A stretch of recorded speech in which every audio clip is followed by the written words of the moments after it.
Time for the good news segment with Epiphania. Stay with me, don't go away. Good news. Good news. Good news. Good news. Good news. All right. Okay, so today we're looking at two good news. We always do that. Why do I always start with that? Well, the first one, I think both are coming from Rwanda, but the first one has to do with women. And we're looking at Value4Her. And there's like an Africa-wide program that is aimed at improving the performance of women in the agribusiness sector. We're talking about increasing your funds, your income, boosting you to be able to get a good business running, then you can actually contribute to the development of Rwanda's economy. Okay. All right. Now, this seeks to add value. We know most people are doing business. I mean, women are actually doing business and different things. But then when you talk about value being added to those businesses, they don't really have it. You know, there's the lack of access to funds and investment. And being women actually in the agribusiness, already there's these more like invisible hedges placed in your part, because the first place you're a woman. So then being able to actually scale through that part is not that easy for you. And it's good when you actually have people who will mentor you or light up the part for you. Right. And they actually give you lessons or skills, mentorship. They build you up and set you up for success. That is what Value4Her is actually doing in Rwanda with women who are in the agribusiness sector. Right.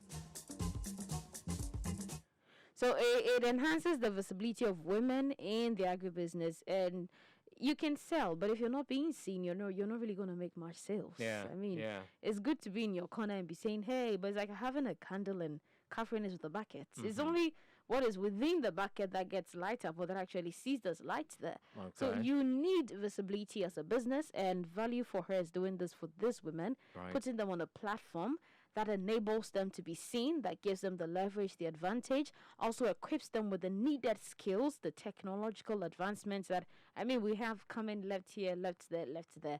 So you need to go online. How do I set it up? How do I work with it? How do I become a computer literate? How do I put my business online and all that? And that is one thing that Value4Her is doing for these women. And I feel it's a good thing, investing in the women. Because look, half the time is like, yesterday a friend made a comment that really pissed me off, and I mean, probably I shouldn't have been pissed, but then that's his opinion. But for him to actually think that you don't put women in charge, because when you put women in charge, they mess up a lot of things, or things just don't work right, and that is the law of nature. I felt bad, because he thought it's okay for the women to support the men when they are in charge of it. And I'm thinking, what stops you from giving the women, when you put them in charge, the needed support as well, and guidance? I think he's been consumed by the popular saying, behind every successful man is a woman. So women are good enough to be behind the men, but then him. they can't be in front for the man to actually guide and direct them. I mean, how do you... No, but that's a total disagreement. I mean, it's for me, it was wrong. And we have women. Most of these countries have a lot of women in there. Women who are doing small-scale businesses and all that.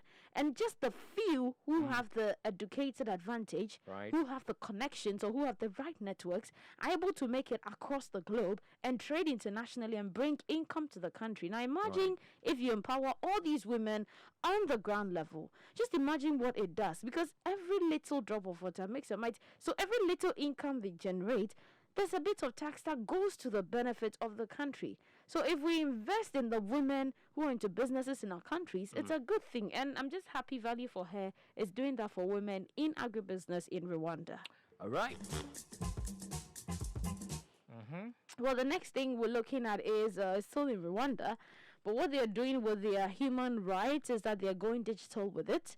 So it's more like creating the platform and putting it out there. And this is to enable civil societies be able to contribute, bring their ideas, their suggestions, what they think about it, and also mention their challenges when it comes to the implementation of these human rights that have been put out there. And this is to allow the government to pick it up and be like, okay, fine, we can do this, we can do that, we can't do this, we can't do that. And I feel it's good. It's a good bridge. You know, we've been complaining about the fact that we have all the laws on paper, but the implementation is the problem. Yeah. And I feel sometimes when you're in the place of power, you don't really know what is stopping the implementation from taking place. So if you create a portal that enables the people, the civil societies to let you know, okay, this is the reason why this is not working, or that is the reason why that is not actually being put into action, it enables the government to know that, okay, fine, then let me rather take this off or check this out or do this. They make informed decisions. Right. Okay. Okay, so generally, what even led to this is the fact that we have the UPR, the Universal Periodic Review, and this is a process that involves a periodic review of human rights for all of the 193 UN member states. So this is a significant innovation of the Human Rights Council. They Right. just want to make sure all countries get equal treatment. And for Rwanda alone, in January since January they've had like three reviews already. And from the reviews, they got 284 recommendations. Okay. Although the government of Rwanda has decided to implement just 170 of them. All right. And then they still decided to take note of the 76 that was still brought to them. So they're like, okay, we're going to implement just the 170. Right. But then the 76 that are still there, we'll take note of it and work towards getting it. And I feel that's a good thing. Right. Right now, if you want to find the laws we have in Ghana, where do you go? What do you type? Well, you just maybe the what do you call it? Constitution is on the app, Google, iOS. You can just go get it. Yeah, I know. It's not about finding the Constitution or knowing it, the law. It's about the enforcement. I'm just happy because that there's a lot going on and people are not paying attention or abiding by what is supposed to be done. Even our leaders themselves, sometimes actually, they are supposed to be courts, but.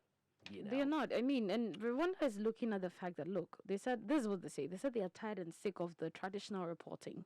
So they're setting up an IT base and they're going to put everything there. Now, this is to allow civil societies and organizations report to them on how well the implementation is going. Okay. What are some of the challenges they are facing and any other thing that could help to make sure that gradually they attain and achieve all those human rights equality they're looking at. Okay.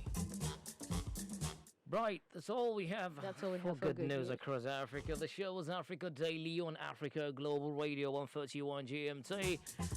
I am Barry Musa. Listen to the show live or later on demand on Africa Global Radio. Follow us on Twitter, AF Global Radio. Use the hashtag The Africa Daily Show when tweeting and subscribe to our YouTube channel, Africa Global Radio. You can also listen to the show, segments of the show. If you are a Vodafone subscriber here in Albies, Ghana, all you need to do is dial 321, and this is by kind courtesy VMO. Yep, get in and listen to the segments. And yes, to all listeners in Nigeria as well, Viamo Nigeria is making that available. Not clear, no, we don't have the network that is on yet, but rest assured that is operating in Nigeria at the moment. Okay, let's get on to our next record, and this is coming from our base Ghana by the man Trigmatic. This is a remix version of one of his hit singles, My Life. It features Manifest Walasi and the man known as AI, now known as AC.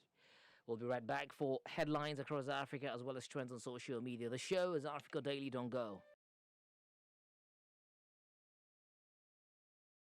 Enjoy the video. Don't forget to like, subscribe, and share.